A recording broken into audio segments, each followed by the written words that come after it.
Bismillahirrahmanirrahim. Assalamualaikum warahmatullahi wabarakatuh dan salam sejahtera. Dalam video sebelum ini kita dah lihat bagaimana sesuatu bahan boleh dikatakan wujud dalam keadaan tiga fasa. Tiga fasa ini adalah fasa pepecah, fasa cecair dan juga fasa gas.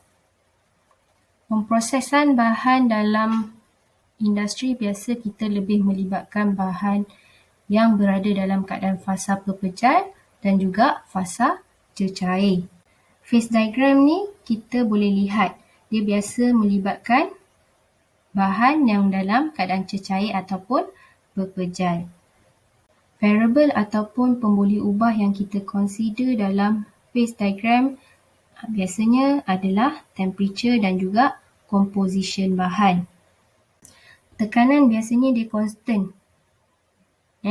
Jadi tekanan ni dia hanya mempunyai pengaruh kecil pada konstitusi keseimbangan dan kita boleh abaikan. Dalam sesetengah komposisi, alloy dia wujud dalam keadaan dua fasa. Kalau awak lihat pada plumbum stanium phase diagram ni ada tiga medan yang mana bahan boleh berada dalam keadaan dua fasa. Yang pertama, alpha solid plus liquid. Yang kedua, beta solid plus liquid. Ketiga, alpha solid plus beta solid. Okey, untuk gambar rajah ini, alpha dia represent untuk bahan plumbum. Dia bahan plumbum. Untuk beta pula, beta dia represent pada bahan stanium. Okey. Untuk fasa tunggal pula, awak boleh lihat kita ada tiga juga medan yang bahan boleh berada dalam fasa tunggal. Okey, yang ini fasa sepenuhnya berada dalam keadaan liquid, fasa tunggal. Yang kedua, awak boleh lihat bahan sepenuhnya berada pada keadaan alpha. Ini maksud dia plumbum rich solid. Pada bahagian plumbum ni, plumbum rich solid. Maksud dia adalah 100% dalam fasa solid. Manakala untuk beta ni pun sama juga. Beta ni pun dia adalah stanium rich solid. Pada keadaan ini, dia adalah 100% solid dalam elemen stanium. Kita boleh tengok, ini contohlah bahan solder. Bahan solder ni sebenarnya tin lead. Dia mengandungi logam, plumbum dan juga stanium. Solder ni dia bahan logam yang kita gunakan untuk menyambungkan bahan kerja logam. Okey, dalam gambar rajah fasa plumbum stanium ni kita boleh lihat ada sesetengah point dia terletak pada dalam keadaan dua fasa. Kalau kata duduk kat bahagian satu, medan yang kedua ataupun medan ketiga ni dia berada dalam keadaan dua fasa.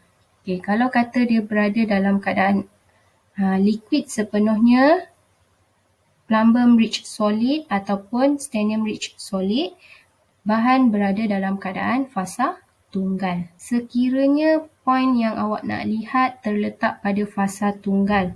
Contohlah awak nak tahu pada point yang saya tulis sekarang ni, point A ni, dia berada pada medan fasa tunggal liquid.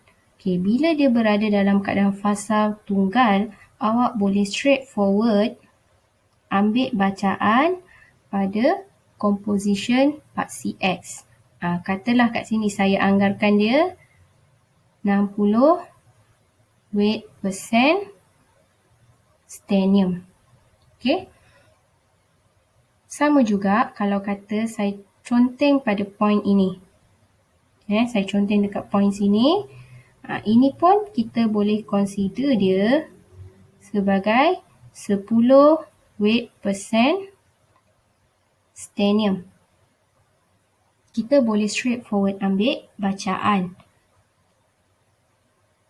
Kita ada tiga fasa kan tadi yang dalam keadaan fasa tunggal. Untuk fasa tunggal kita tak ada masalah untuk mengambil bacaan pada paksi X.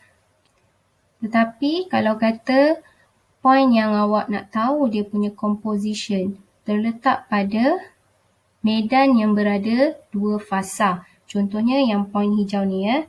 Point C ni. Bila terletak pada bahagian ini, awak tak boleh terus consider dia sebagai 40 weight percent stanium. Kalau macam tu, salah. Okey, apa yang kita perlu buat? Kita kena menggunakan tie line tools untuk tahu dia punya composition. Tie line rule ni sebenarnya mudah. Awak just unjurkan pada paksi X, garisan kat sini 90 darjah daripada garisan ke bawah. 90 darjah ni awak dah garis. Langkah yang pertama saya ni, bahan awak berada pada composition alpha solid. Langkah yang kedua, dia berada pada composition liquid. Yang inilah yang awak akan ambil dia punya composition dekat bawah. Kita anggar-anggarkan saja ya. Maknanya pada point C, composition dia adalah yang pertama 15, yang kedua ni kita anggarkan dia sebagai 53. Untuk composition alpha, awak berada pada 15 weight percent stanium. Dan untuk composition liquid, kita berada pada 53 weight percent stanium. Dia done. Dia ada dalam dua keadaan. Sama juga apa yang awak akan lakukan sekiranya pointnya terletak pada bahagian D ni. Kita akan ada dua composition lah. Satu, composition alpha dan yang kedua, composition beta. Awak just unjurkan.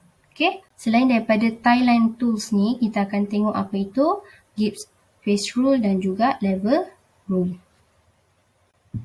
Ada 4 maklumat yang kita boleh perolehi daripada phase diagram. Yang pertama, phase diagram dia menunjukkan fasa yang terdapat pada setiap komposisi pada setiap perbezaan suhu dalam keadaan slow cooling ataupun penyejukan perlahan, iaitu dalam keadaan keseimbangan.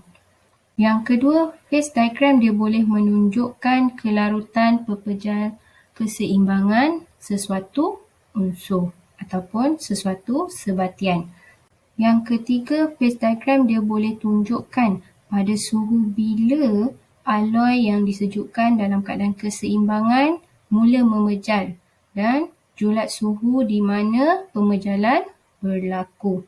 Dan yang terakhir, untuk menunjukkan suhu di mana fasa yang berbeza mula mencair. Ini adalah binary phase diagram. Phase diagram ini dia menunjukkan aloi logam yang berada kawasan fasa cecair, fasa pepejal dan juga campuran kedua-dua fasa tersebut. Yang ini kita boleh tengok cecair plus dengan solid. Yang ini pula kedua-duanya berada dalam keadaan solid. Yang ini saya dah terangkan yang liquid, alpha dan juga beta ni dia adalah fasa tunggal. Alpha dan beta dia adalah fasa solid. Kedua-dua logam ini dia berbeza struktur kristal. Untuk bahan A dan juga bahan B ni dia berbeza struktur kristal dan mempunyai perbezaan jejari atom 12%. Kebolehlarutkan pepejal separa boleh berlaku tetapi dia terhad dengan satu tindak balas eutetik. Dekat sini kita ada eutetic point. Sepanjang garisan ini dia adalah eutetic line. Eutetic line ni dia memisahkan di antara dua medan, iaitu yang mana medan berada sepenuhnya dalam keadaan dua fasa solid dengan bahan yang berada pada fasa solid plus liquid. Apabila copper dan juga nikel dialoykan bersama dalam keadaan sebarang nisbah, dia boleh membentuk larutan pepejal berstruktur FCC. Keadaan dalam sistem ini dia membolehkan larutan pepejal yang lengkap. Compare dengan graf yang sebelum ni, awak boleh nampak kita ada bahan pepejal tapi dia masih mengasingkan di antara kedua-dua elemen plumbum dan juga strontium. Tapi dalam graf binari yang ini, copper dan nikel dia boleh larut dalam keadaan pepejal yang lengkap. Ini adalah perbezaan dengan graf sebelum ini. Dalam graf sebelum ini, bahan A dan juga bahan B berada dalam keadaan struktur kristal yang berbeza. Tetapi logam copper dan juga nikel ni dia mempunyai struktur kristal yang sama jenis. Sebab tu kita boleh nampak perbezaan di antara kedua-dua graf ni. Okey, dia boleh larut sepenuhnya bahan solid ni. Paksi X dan juga paksi Y.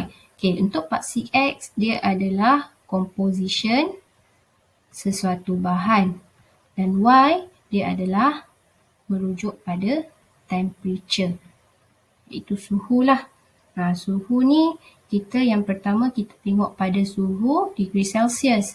Yang belah kanan ni kita tengok pada Fahrenheit. Terpulang pada keselesaan awak nak guna yang macam mana. Yang commonnya kita gunakan degree Celsius. Okay. Macam mana kita nak baca composition bagi bahan copper dan juga nikel ini? Okay. Kita tengok dulu macam mana kita baca untuk nikel. Okay. Untuk nikel, contohlah pada bahagian yang pertama pada senggatan kosong. Okay. Untuk senggatan kosong, dia mengandungi 0 weight persen nikel. Maknanya pada bahagian sepanjang garisan ini, bahan tidak mengandungi bahan nikel. Okay. Apabila dia kosong, maka yang selebihnya iaitu 100 weight persen dia terdiri daripada copper. Okay. Seterusnya kita lihat pada senggatan 40. Okay, untuk senggatan 40 ni dia terdiri daripada 40 weight persen nikel. Selain daripada cara yang saya tulis ini, awak boleh nampak juga ada orang tulis copper 40 weight persen nikel. Sebenarnya dia sama saja dengan yang atas. Okay. Apabila bahan ini hanya mengandungi 40 weight persen nikel, selebihnya iaitu 60 weight persen, automatik kita tahu dia terdiri daripada bahan copper. Okay. Sama juga yang ini awak boleh tulis juga nikel 60 weight persen copper. Yang terakhir, kalau kata yang 100 ni automatik kita tahu dia adalah 100 weight persen nikel. Pada keadaan ini, copper adalah 0 weight persen. Sebenarnya phase diagram ni mudah je kita nak baca. Okay, tulisan biru saya ni represent untuk copper. Pada 0 weight persen nikel, copper akan jadi 100. Yang ini dia 10 kan? Jadi copper 90. Sini 80. Sini 60. Ini 40. Kat sini 20 dan sini 0. Biru ni adalah bacaan composition bagi copper. Okay? Apa lagi yang kita boleh dapat ataupun kita boleh baca daripada phase diagram? Daripada phase diagram kita boleh tahu takat lebur bagi kedua bahan copper dan juga nikel. Okey, titik persilangan garis liquidus line dan juga solidus line ni, ini adalah takat lebur bagi bahan copper. Yang atas ini pada keadaan 100 weight persen nikel, persilangan ini adalah takat lebur bagi bahan nikel. Yang ini awak boleh lihat pada suhu 1090 degree Celsius, copper dia akan melebur menjadi liquid. Untuk nikel pula, kita tengok pada suhu 1450 degree Celsius, bahan nikel dia akan melebur dan mencair menjadi fasa liquid. Ini pula awak boleh nampak kita ada liquidus line dan juga solidus line. Okey. Line ini adalah garisan ataupun sempadan di antara fasa sepenuhnya liquid dengan fasa yang mana bahan masih dalam keadaan liquid plus pepejal. Okey. Untuk solidus line pula, dia adalah garisan sempadan yang mana dia memisahkan medan fasa solid dengan solid plus liquid. Okey, dia adalah garisan sempadan. Untuk jenis garisan ni sebenarnya kita ada 3. Yang pertama liquidus line, kedua solidus line, yang tiada dekat sini adalah solvus line. Okey, solvus line ni kita boleh lihat pada gambar rajah sebelum ini. Okey, solvus line ni dia adalah garisan pada bahagian ini. Ini adalah solvus line. Okey, solvus line ni dia adalah garisan sempadan yang memisahkan fasa pepejal bahan dengan fasa pepejal plus pepejal bahan lain. Solvus line ni dia adalah garisan yang memisahkan fasa pepejal alfa dengan fasa pepejal alfa plus bahan pepejal beta. Yang ini pun sama je, dia adalah solvus line. Okey, yang ini adalah liquidus line. Dia pisahkan antara fasa sepenuhnya liquid dengan fasa yang mengandungi liquid plus pepejal.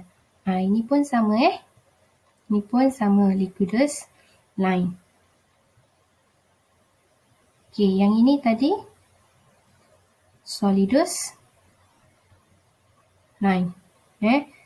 Beza antara solidus line dengan solvus line, apa yang dipisahkan? Yang ini pepejal plus pepejal, yang ini dipisahkan antara pepejal yang mengandungi cecair. Okey, jelas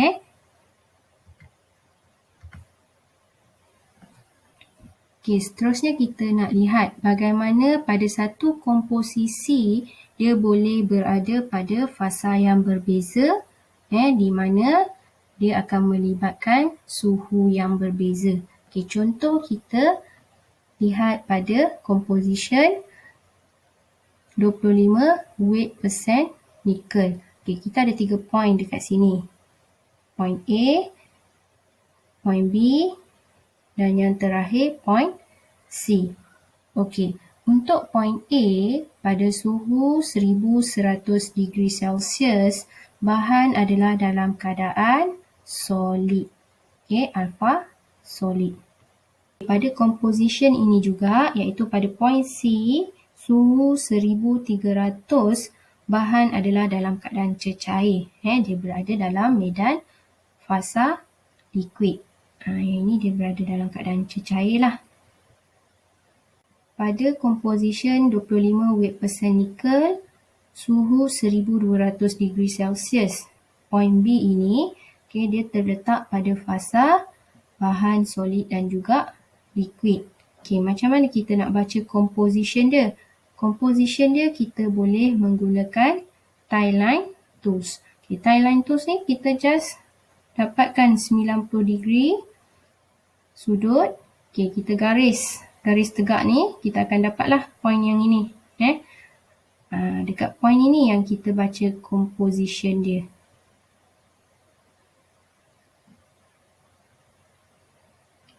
Yang ini dalam keadaan composition liquid, ini pula dalam keadaan composition solid. Okey, nanti just unjukkan awak baca dekat paksi X dia berapa. Yang ini pun sama juga. Untuk point C, dia berada dalam medan fasa yang mempunyai dua fasa iaitu alpha plus liquid. Yang ini fasa alpha, yang ini fasa liquid. Okey. Kaedahnya sama. 90 darjah sudut, kita garis. Ini tie line tools. Okay, kita dapatkan composition dia dalam keadaan liquid dan juga kita dapatkan composition dia dalam keadaan solid alpha. Just unjukkan kat bawah, kita akan dapatlah bacaan Cl dan juga Cs. Okay, ini jenis garisan yang saya dah terangkan tadi. Yang pertama kita ada liquidus. Yang kedua kita ada solidus. Dan yang ketiga ni dia tak ada dalam graf yang ini. Solvus. Liquidus ni dia adalah garisan sempadan yang memisahkan liquid dengan bahan yang mengandungi liquid plus solid. Okay. Solidus pula dia memisahkan bahan solid dengan bahan yang mengandungi solid plus liquid. Okay, yang ini awak boleh nampaklah sebenarnya yang ini adalah fasa tunggal. Okay, ini dia ada dua fasa. Okay. Solvus line ni dia tak ada dekat dalam binary phase diagram yang jenis ini. Solvus line ni just untuk makluman awak. Nanti kita tengok contoh phase diagram yang lain. Dia pisahkan yang mana kalau kata dua fasa tu dia dalam keadaan solid yang mengandungi dua elemen. Dia ada elemen alpha plus beta. Yang ni dia sepenuhnya solid juga. Tapi dia ada dua elemen. Okay, dua fasa. Fasa tunggalnya sama ada dia pisahkan yang alpha sahaja ataupun yang dipisahkan bahagian beta. Bagaimana kita nak tahu pula dalam sesuatu phase diagram ini kita ada berapa fasa? Okay, kalau awak tengok dalam phase diagram sebenarnya jelas kita boleh nampak daripada pembahagian garisan-garisan tadi kita boleh kira berapa fasa yang wujud pada bahan tersebut pada composition yang kita nak. Okay, jadi Gibbs phase rule ni dia wujud sebagai satu persamaan yang membolehkan bilangan fasa yang hadir dalam keseimbangan bagi sesuatu sistem dapat dikira. Kita ada persamaan untuk Gibbs phase rule ni iaitu P tambah F sama dengan C tambah N. N ini adalah bilangan variable. Okay, bilangan variable kita tahu ada 3 iaitu temperature, pressure dan juga composition. Cuma untuk N ni kita tak consider pada composition. Okay, N hanya boleh jadi value dia adalah 1 ataupun 2. Okay. Sekiranya pressure kita consider sebagai constant, value N awak adalah 1. Okay, kalau dia tak constant, N awak adalah 2. Yang common kita jumpa sebenarnya N sama dengan 1. F pula ialah number of degree of freedom. Yang ini kita nak tengok bilangan pemboleh ubah antara tekanan, suhu dan composition ni. Berapa bilangan yang kita boleh ubah tapi kita nak pastikan bahan kita still dalam keadaan keseimbangan fasa. Okay? Saya dah terangkan apa itu F dan juga bagaimana untuk mendapatkan nilai N. Okay, untuk P pula, P ialah bilangan fasa yang hadir dalam sistem yang dipilih. Bilangan fasa ni dia boleh ada pada 3 keadaan iaitu solid, liquid dan juga vapor. Ataupun gas lah. C pula ialah bilangan komponen dalam sesuatu sistem. Okay. Bilangan komponen ni dia boleh jadi antara unary alloy, binary alloy, trinary alloy ataupun quaternary alloy. Bilangan dia antara 1, 2, 3 ataupun 4. Kita tengok contoh macam mana kita nak gunakan persamaan tadi. Persamaannya ialah P tambah F sama dengan C tambah N. Dalam phase diagram ini kita consider pressure adalah constant. Pressure adalah constant. Automatik kita tahu nilai N adalah 1. Untuk graf ini kita nak cari nilai F. F sama dengan C tambah N tolak P. Tengok contoh yang pertama. Contoh yang pertama yang atas ni.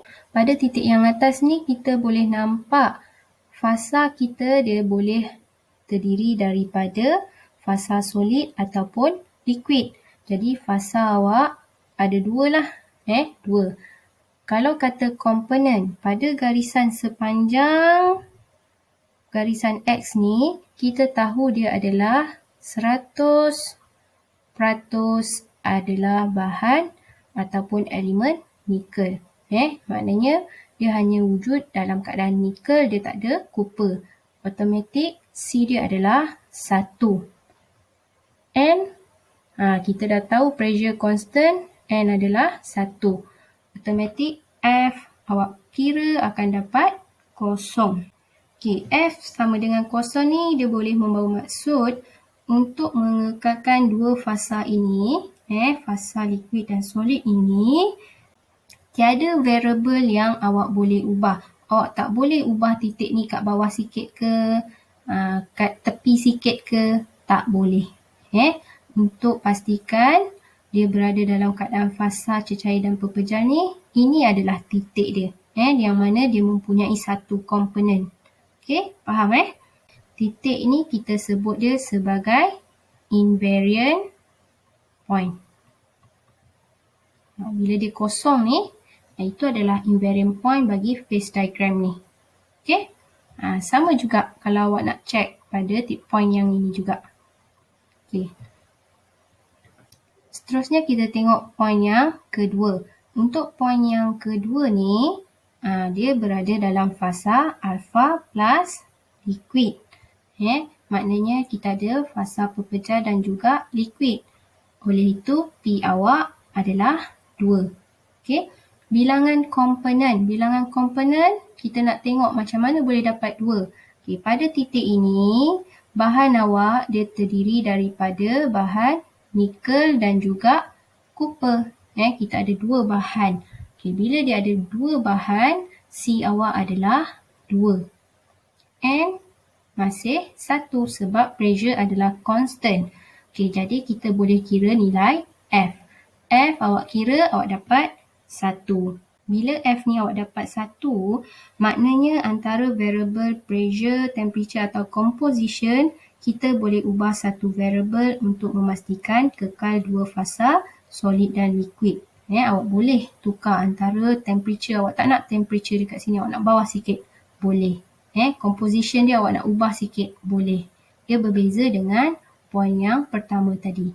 Kita tengok point yang ketiga pula.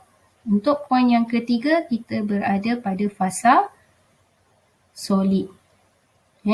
Bila dalam keadaan fasa solid ni, jadi dia hanya wujud dalam satu fasa. Bila dia wujud dalam satu fasa, P awak adalah 1. Komponen still macam point yang kedua. Pada titik ini, bahan awak mengandungi nikel dan juga copper. Bila dia mengandungi nikel dan copper, C awak adalah 2.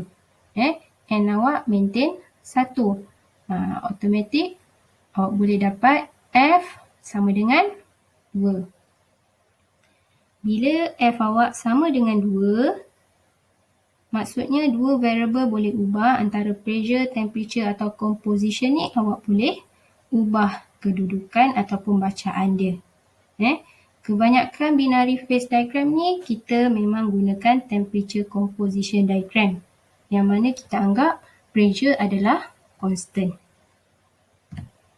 Yang ini yang tadi kita dah tengok, Tie-line tools. Okay, Tie-line tools ni kita guna untuk mengenal pasti composition pada sesuatu fasa. Kalau kata dia berada pada fasa tunggal, antara dia berada dalam fasa tunggal, fasa liquid ataupun fasa solid, kita tak jadi masalah untuk mengambil bacaan composition dia.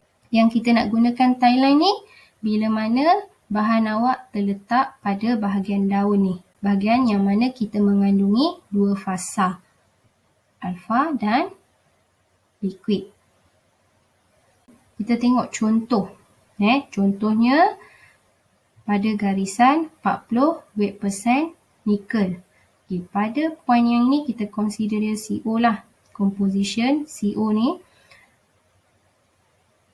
Titik A katalah terletak dekat sini.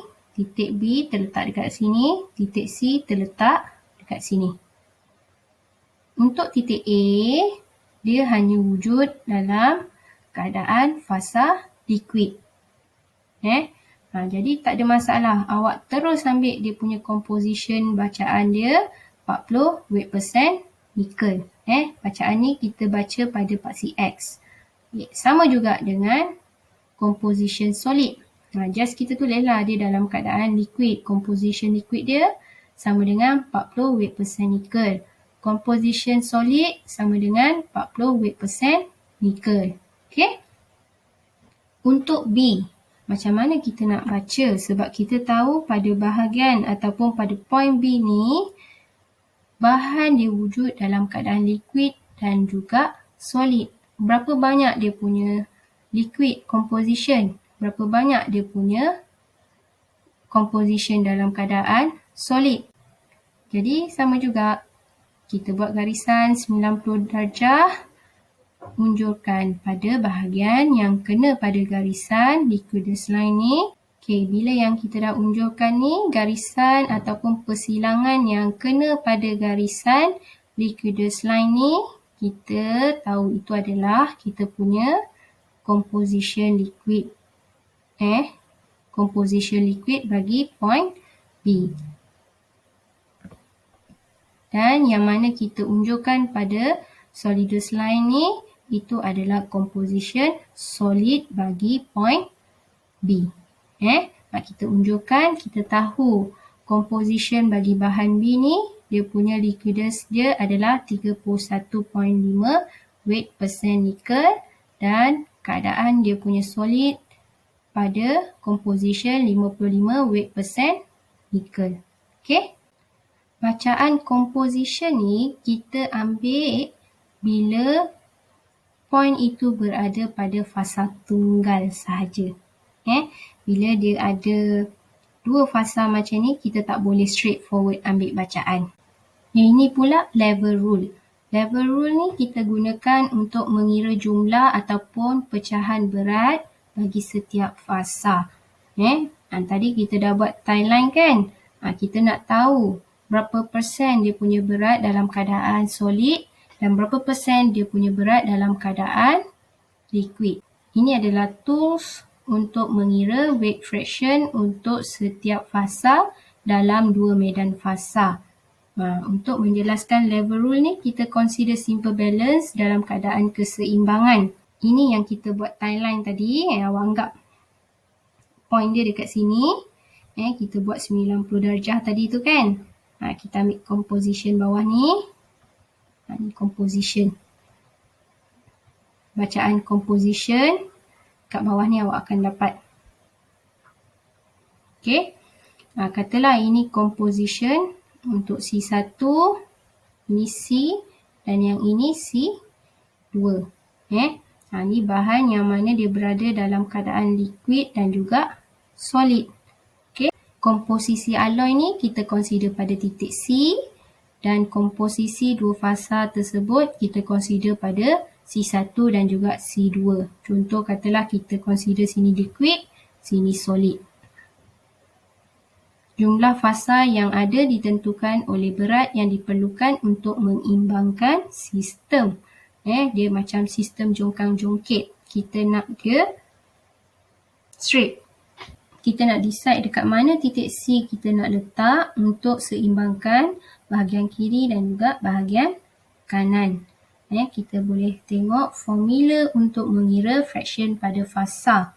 Untuk mengira fraction fasa 1 iaitu pada bahagian kiri, bahagian liquid, awak akan ambil composition pada C2, tolakkan dengan C, bahagi dengan C2 tolak C1.